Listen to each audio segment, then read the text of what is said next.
구역회를 하면서 구역장들과 이런 여행을 한번 다녀왔습니다. 내 삶에 좀 여유가 있어서 누군가 여행을 떠날 수 있다면 어디를 가보고 싶습니까? 라고 물어보았습니다. 어느 권사님께서 신혼초에 입었던 하얀 옷과 모자가 생각이 나서 하얀 드레스 입고 남편하고 스위스에 가서 와인과 스테이크를 먹고 싶다라고 이야기하신 분이 있습니다. 또 어떤 분은 딸들하고 일본 여행을 다녀왔던 그 추억이 너무 좋아서 이번에는 크루즈 여행으로 유럽을 한번 다녀오고 싶다라고 이야기하신 분도 있습니다. 또 어떤 집사님은 긴 자켓에 가디건 하나 걸치고 스위스 가서 따뜻한 스프하고 파스타 먹으면서 자연을 이야기하고 싶다, 그렇게 상상여행을 떠나 보았습니다. 상상하는 것만으로 참 행복한 시간이었고 왁자지껄했습니다. 성경의 어느 대목을 보면 그렇게 행복하고 즐거운 웃음이 여러분 입가에 잡힐까요? 신명기 28장 말씀을 싫어하는 사람은 아무도 없을 겁니다. 여러 구절이 있겠지만 신명기 28장에 나오는 그 이야기가 내 것이라면 또 듣기만 해도 가슴 설레는 구절이기도 합니다.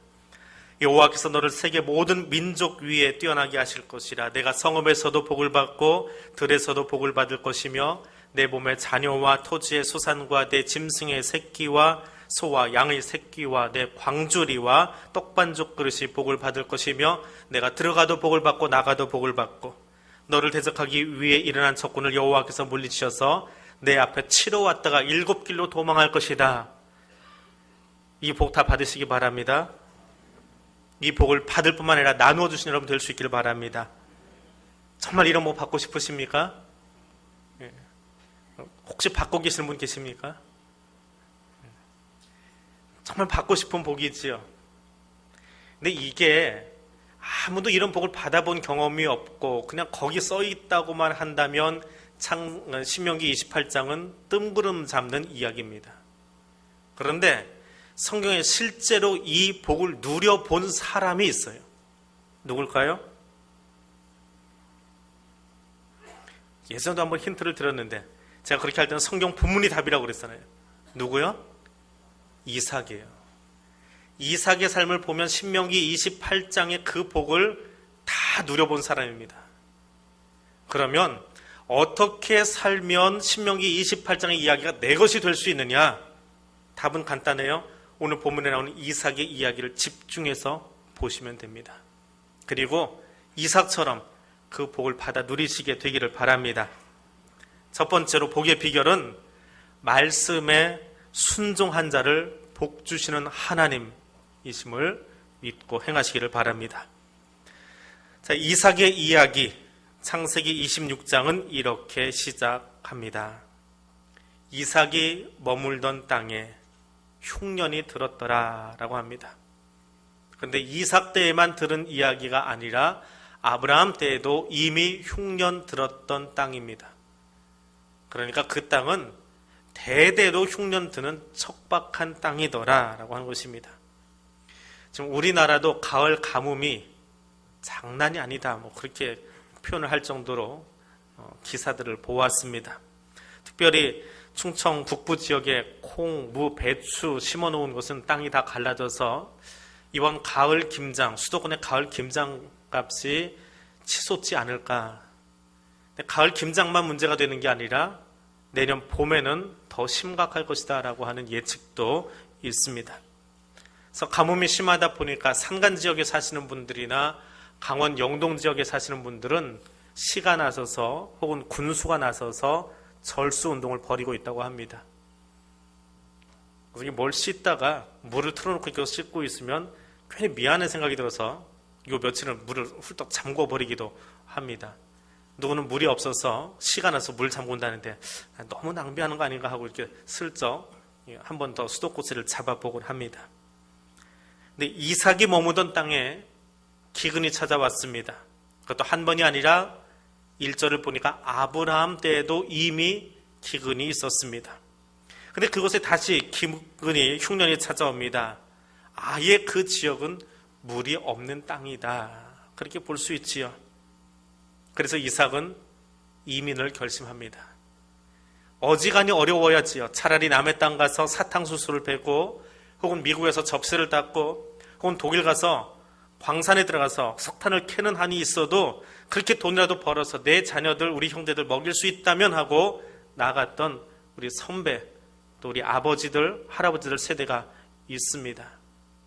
이삭은 그 마음으로 이민을 가야 되겠다라고 구상을 합니다. 어떻게 알 수 있느냐 하면 26장 2절 이후에 나오는 이야기, 오늘 우리가 읽은 본문을 보니까 그렇게 쓰여 있습니다. 여호와의 말씀이 이삭에게 들립니다. 애굽으로 내려가지 말고 내가 너에게 일러주는 땅에 자리 잡고 그 땅에 몸붙여 살아라. 나는 너를 보살펴주며 너에게 복을 주리라. 내 아비 아브라함과 맺은 내 맹세를 지켜서 이 모든 지방을 너와 내 후손에게 주리라 라고 말씀하십니다. 애굽에 내려가지 말아라 라는 이야기는 무엇입니까? 이삭이 이민 가기로 작정했더라라고 하는 겁니다. 그런데 하나님은 그 불모지 땅에 머물러 있으라 말합니다. 흉년으로 가물어버린 그 땅에 원망하지 말고 약속 기다리고 있어라 하는 것입니다. 그러면 아버지 아브라함에게 약속한 그 일을 내가 너와 내 후손에게 보여줄 테니까 너는 너의 믿음, 내가 한 말에 대한 너의 믿음을 지금 보여달라고 이야기하고 있습니다. 믿음은 보여줄 필요가 있습니다. 믿음은 위기 때 필요한 것입니다. 불신앙의 사람은 환경 탓하고, 불신앙의 사람은 조건 탓하고, 불신앙의 사람은 기도하지 않고 기대하지도 않습니다. 불신앙은 하나님께서 말씀하셔도 들으려고 하지 않습니다.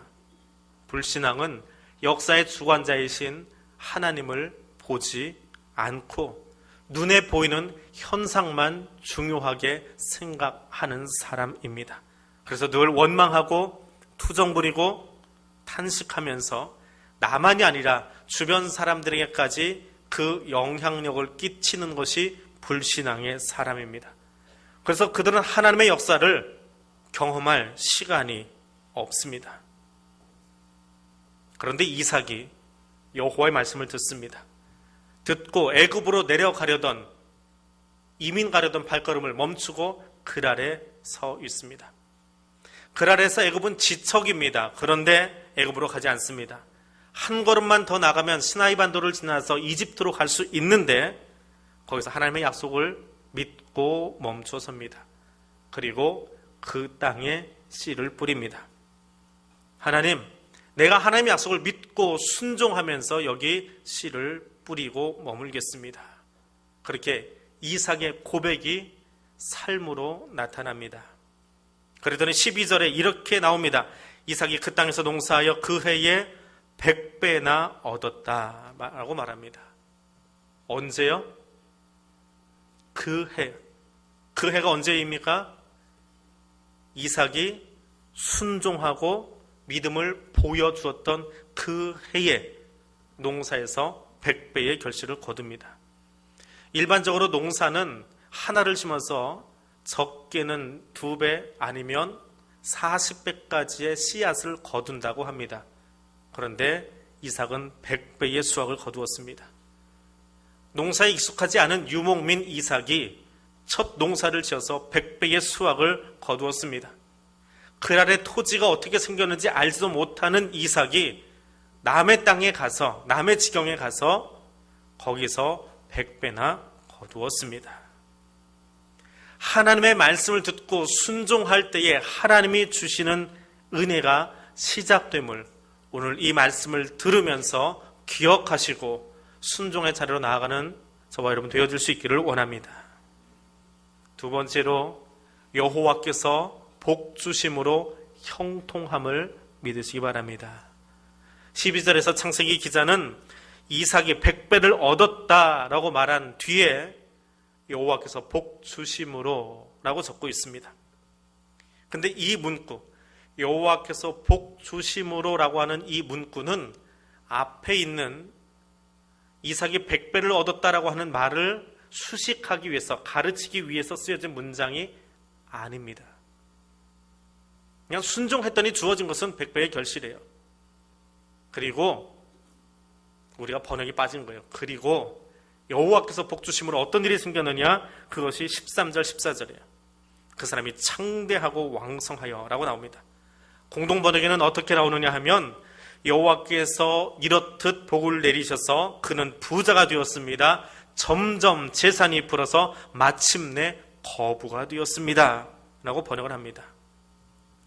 정리해서 이야기하면 이삭의 형통함의 근원이 하나님에게 있다라고 하는 사실뿐만 아니라 그 형통케 하시는 하나님의 은혜가 농사에만 국한되지 않고 더 큰 일로 나타났더라라고 하는 겁니다.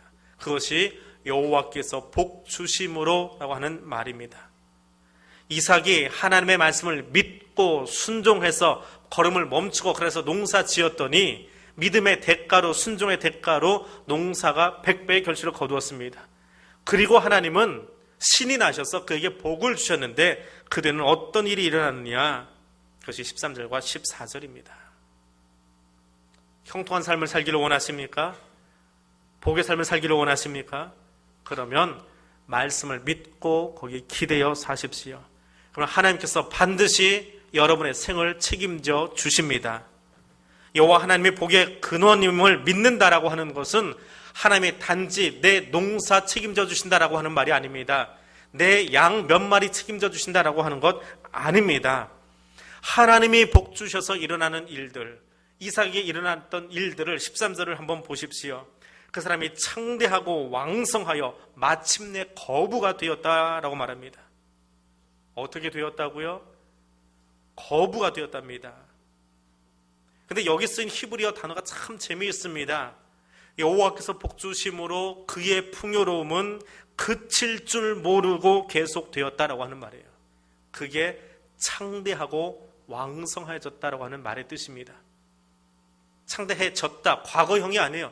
지금도 창대해지는데 대체 어디까지 창대해질지 알지 못할 만큼 계속해서 부어지고 있기 때문에 놀랍다라고 하는 것입니다. 그런데 한번 생각해 보십시오. 이삭이 그랄로 내려갈 때 상황이 어땠습니까?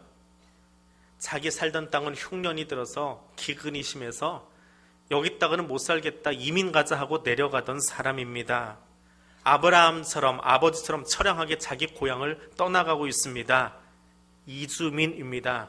너무 살기 힘들어서 북한에서 넘어온 사람들을 금년 어간부터는 세터민이라는 단어도 빼고 북한 이주민이라는 단어를 쓰기 시작합니다. 이주한 거예요. 나그네 인생이에요. 나그네 인생으로 남의 땅에 갔습니다.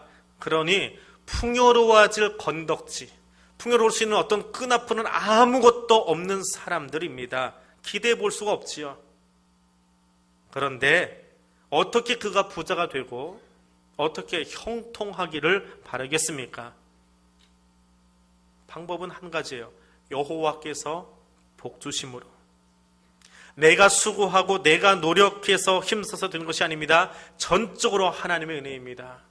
전적으로 하나님의 사랑 때문입니다.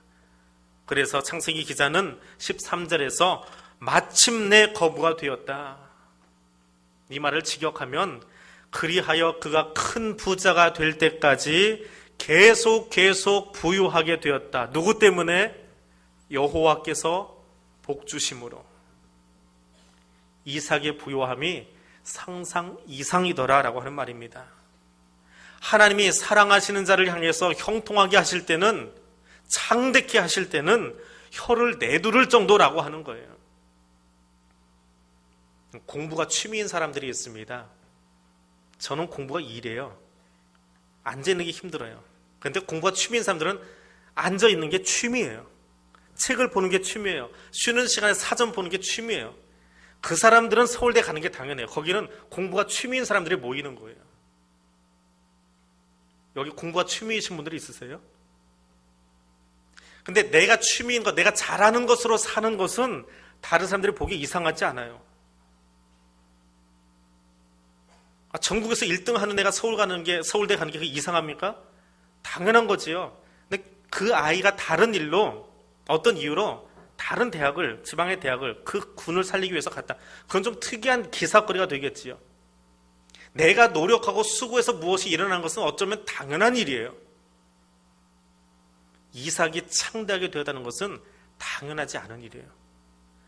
얼마나 하나님이 형통케 하시는지 창세기는 모세가 썼다고 알려졌는데 나중에 모세가 이삭을 생각만 해도 너무 기가 막힌 거예요. 아무것도 가지지 못한 채 흉년비에서 이민 가려고 했던 사람이 그랄 땅에 가가지고 하나님이 복 주셔서 창대케 되었다. 그런데 이게 진행형으로 얼마나 커졌는지 지금 내가 생각해도 혀를 내두를 지경이다. 이게 은혜 받는 거, 이게 하나님의 복 주시는 삶의 모습입니다. 사람들은 일이 안 되거나 풀리지 않으면 환경 바꾸고 프로그램 바꾸고 뭔가 내 힘으로 하려고 합니다. 사람 바꾸고요, 장상을 바꿔버리고요. 그러면 뭔가 되어질 줄로 착각을 합니다. 사람이 물론 하늘은 스스로 돕는 자를 돕습니다. 그러나 중요한 신앙의 고백을 잊지 마십시오. 믿음의 눈으로 바라본다라고 하는 것은 하나님이 일하실 것을 기대하고 기다리고 기도하는 것입니다. 조급증은 내 안에서 떨궈내고 하나님의 일하실 것을 기대하며 바라볼 수 있는 것이 믿음의 사람입니다. 하나님이 하십니다. 하나님이 이끄십니다. 나의 삶만이 아니라 교회와 민족의 삶까지도 하나님이 이끄십니다라고 고백하고 나아갈 수 있는 사람 되실 수 있기를 바랍니다. 그러면 농자도 모르는 유목민 이삭을 하나님이 복 주셔서 창대케 하시고 형통케 하신 것처럼 저와 여러분의 삶도 그렇게 이끌어 주실 줄로 믿습니다. 형통함의 이유는 여호와께서 복 주시기 때문입니다. 세 번째로 하나님은 인내하는 자에게 복을 주십니다. 복 받으면 만사 형통합니다. 만사 형통하면 복 받은 것입니다. 맞습니까? 틀립니까? 제가 그렇게 질문할 때는 함정이 있는 것 아시지요? 맞는 것 같은데 틀린 말이에요. 그럼 복 받으면 만사 형통한다. 이거는 우리 소망이에요. 희망사항이에요. 희망사항. 이삭이 점점 커져가지고 거부가 되었어요. 그들이 이삭의 삶이 형통했습니까?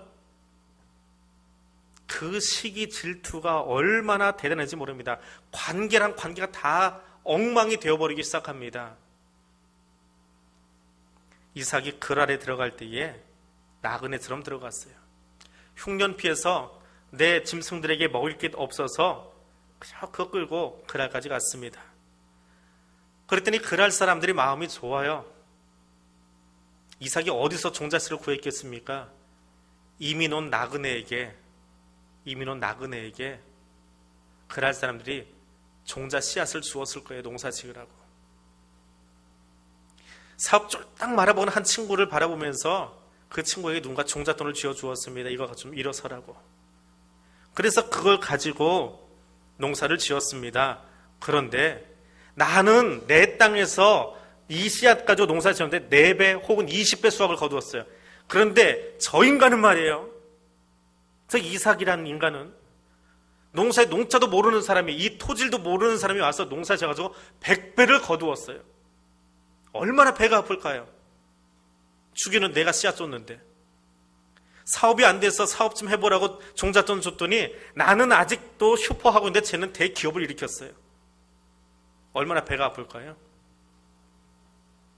거기다가 원래 유목민이에요.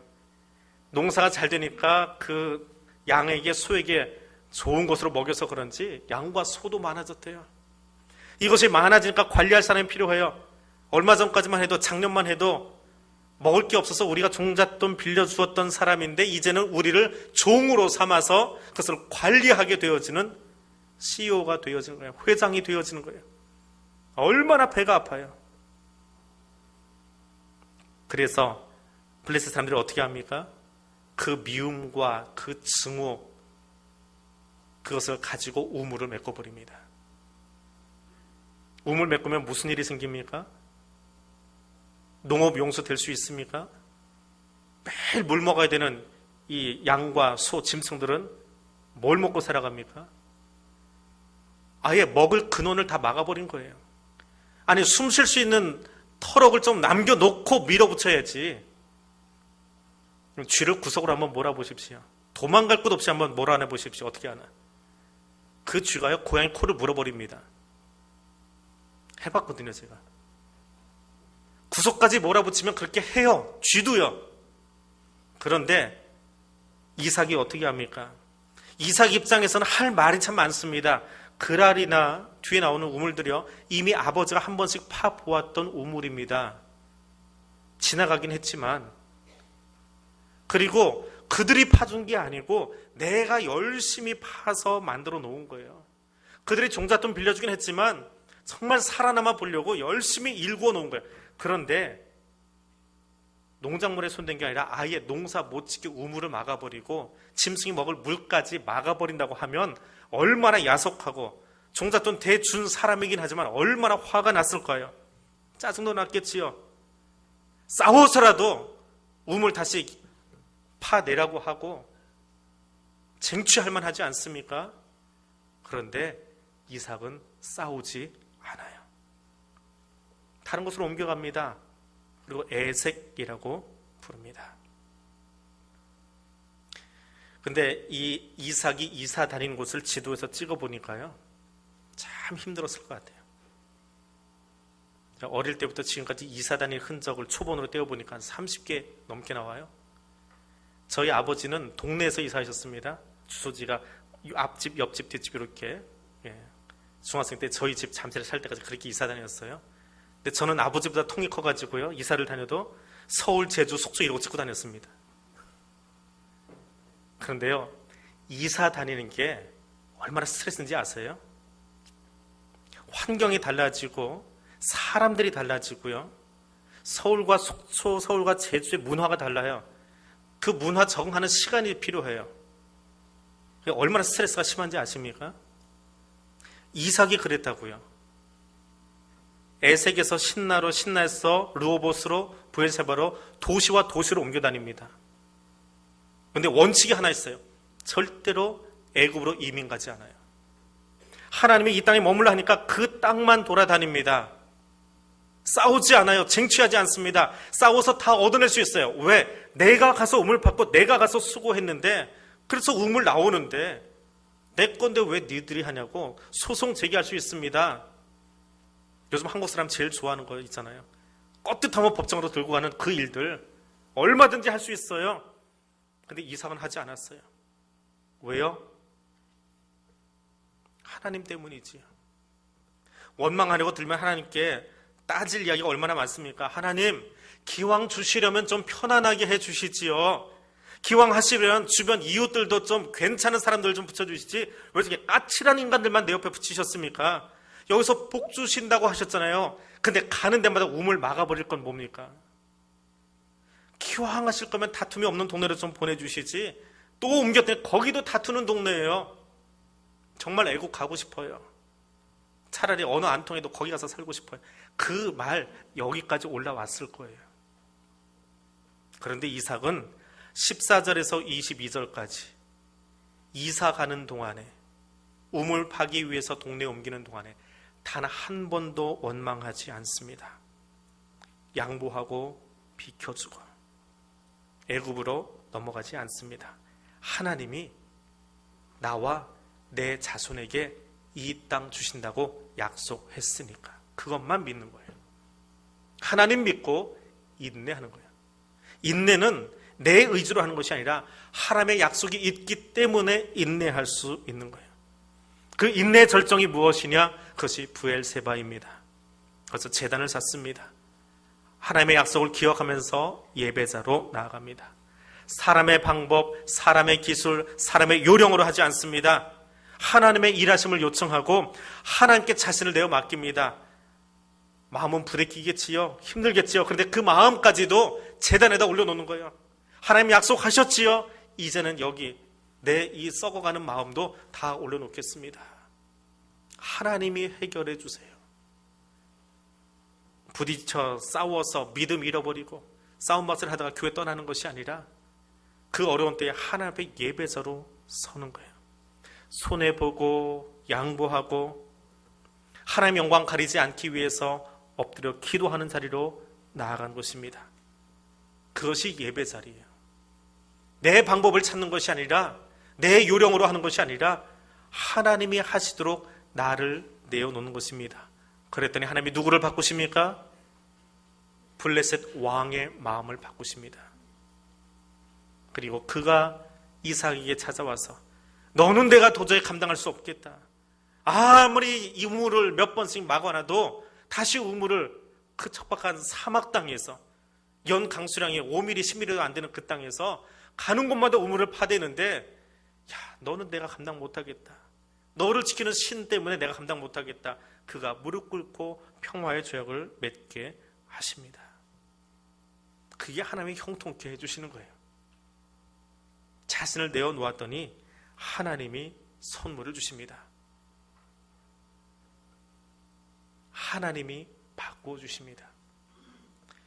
부엘쉐바 우물입니다. 오늘 33절에 읽은 구절입니다. 부엘세바, 세바라는 이름에서 유래했습니다. 세바의 원형은 쉐바입니다. 쉐바라고 하는 히브리어 단어를 영어로 옮기면 비슷한 발음이죠. 세븐이에요. 세븐. 1, 2, 3, 4, 5, 6, 7. 7입니다. 세바, 7이라는 뜻입니다. 말을 하는데 7번 말한 거예요. 히브리 사람들의 7은 완전수입니다. 7번 말하면 반드시 하겠다는 약속이 되는 거예요. 그래서 쉐바는 다시 세바라는 말로 맹세라는 단어로 바꿔집니다. 그래서 맹세, 우물 앞에서 했다 그래서 부엘쉐바, 맹세의 우물이 되어진 거예요. 나 당신과 평화조약을 맺겠습니다. 나 당신과 평화조약을 맺겠습니다. 나 당신과 평화조약을 맺겠습니다. 이거를 7번 했다는 거예요. 그래서 맹세가 되는 거예요. 하나님이 아브라함 때에 이미 파서 우물이 있긴 있었는데 그동안 물이 없었어요. 그런데 이삭 때 그 우물을 다시 터쳐주시고 거기서 맹세할 수 있도록 평화조약을 맺도록 선물로 주셨습니다. 형통함은 누가 누린다고요? 하나님의 말씀을 듣고 순종하고 인내하면서 하나님의 하시는 것만을 바라보는 그 사람에게 하나님이 누구를 바꾸셔서 그의 대적들의 마음을 바꾸셔서 7길로 도망갈 수 있도록 와서 무릎 꿇어 평화조약을 맺도록 하나님이 만드시는 거예요. 형통함은 하나님 앞에 서려고 나를 부단히 깨뜨려서 그 앞에 나아가는 것입니다. 그러면 하나님이 그 인내의 사람에게 이 모든 은혜를 주시는 것을 기억하실 수 있기를 원합니다. 이삭의 이야기를 마무리하려고 합니다. 말씀에 순종하고 여호와의 복주심을 기대하고 인내로 나아갔던 이삭에게 하나님은 블레셋 왕을 바꾸셔서 그 앞에 무릎 꿇리시고 평화 조약을 맺는 것으로 해피엔딩으로 26장이 끝이 납니다. 그런데 26장 이야기는 여기서 끝난 것이 아니에요. 모세가 창세기를 쓸 때에 거기서 끝났으면 이렇게 장황하게 쓰지 않습니다. 이유가 있어요. 여러분, 부엘세바, 맹세 우물이라는 뜻입니다. 부엘세바라는 단어를 들을 때에, 지명을 들을 때에 머릿속에 떠오르는 관용구, 속담보다 조금 짧은 문장인데, 짧은 문구인데 관용구가 뭐가 있습니까? 부엘세바, 뭐뭐뭐 부엘세바 하는 말이 있어요. 성경 통독하시는 분들 좀 알만한데 일부 예배 때는 전도사님들이 앞에 계시니까 답이 나오더라고요. 2부 때도 멀뚱멀뚱 보시던데 부엘세바, 단에서 부엘세바 들어보셨습니까? 단에서 부엘세바라는 말은 우리말로 바꾸면 백두에서 한라까지라는 말이에요. 단은 이스라엘의 최북단 도시입니다. 부엘세바는 어디요? 방금 가르쳐 드렸잖아요. 백두 한라까지니까 최남단 도시예요. 무슨 의미인지 아십니까? 이삭의 순종과 하나님의 복주심을 기대하는 이 사람, 그래서 인내로 살아갔던 그 사람에게 하나님의 부엘세바에서 블레셋 왕을 불러다가 무릎 꿇리고 평화의 족을 맺게 하셨어요. 그래서 신이 나서 거기서 예배를 드리고, 여기가 브엘세바다라고 지칭했습니다. 그때 이삭의 눈이, 영의 눈이 열렸으면 더 큰 것도 보았을 거예요. 근데 모세는 알아요. 거기 어디요? 장차 이스라엘 백성들이 점령하게 될 다윗과 솔로몬 때에 가장 강력한 군대력을 가지고, 군사력을 가지고 점령하게 될 이스라엘의 최남단 도시가 어디라고요? 브엘세바예요. 이삭의 순종과 이삭의 인내력이라는 그 믿음 앞에 하나님의 선물을 하나 주시는데, 내가 내 자손에게 이 땅을 주리라라고 하면서 그 땅의 제일 마지막 땅 끄트머리를 지금 밟고 서서 예배드리게 하시는 거예요. 이삭이 보았는지 안 보았는지 모르겠어요. 거기에 대해서는 창세기 언급을 안 하니까. 근데 성경을 통전적으로 읽고 나서 보니까 그 땅의 마지막 끝자락을 이삭이 지금 신이 나서 평화의 상태로 맹세하면서 그것을 받아들이고 있어요. 하나님의 형통케 하심은, 하나님이 복 주시는 것은 단지 농사 잘 짓는 것, 혹은 내 자녀가 학교 잘 들어가는 것, 내가 평생 열심히 해서 집 한 칸 장만하는 것, 물론 그것도 복일 수 있습니다. 그러나 진짜 은혜는 무엇입니까?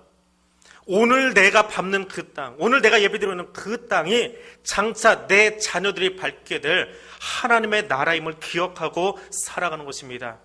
하나님 거기까지 지경을 넓혀 주실 거예요. 바꿔 생각해 보십시오. 직장생활 마치고 여러분 저녁 때 어디 가서 땅 밟게 하십니까?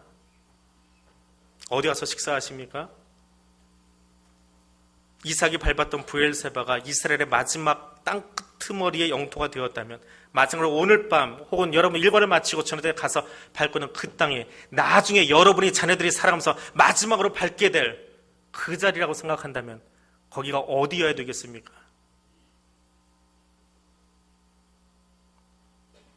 하나님 앞에 예배 드려야 될 그 시간에, 내가 하나님 앞에 헌신해야 될 그 시간에 그 자리를 여러 가지 핑계로 떠나버리고 다른 곳에 가서 내 즐거움을 쾌락을 위해서 서 있는데, 그것이 내 아이에게만 영향 미치는 것이 아니라 장차 내 자녀가 앞으로 뛰어놀게 될 땅이 그곳이 되어진다고 한다면, 그래도 기쁘다고 거기 가서 예배 뒤로 하고 뛰어다니시겠습니까? 형통함은 그것입니다. 은혜 받았다라고 하는 것은 그것입니다. 오늘 내가 딛고 선 땅을 하나님이 거룩한 당신의 땅으로, 그리고 우리 자녀에게 주실 땅으로 믿고 거기서 인내하며 예배의 단을 쌓는 것입니다. 진짜 은혜, 진짜 복은 열방을 움직이시고 역사를 운행하시는 하나님이 나의 편 되셔서 함께하고 계심을 믿는 것입니다.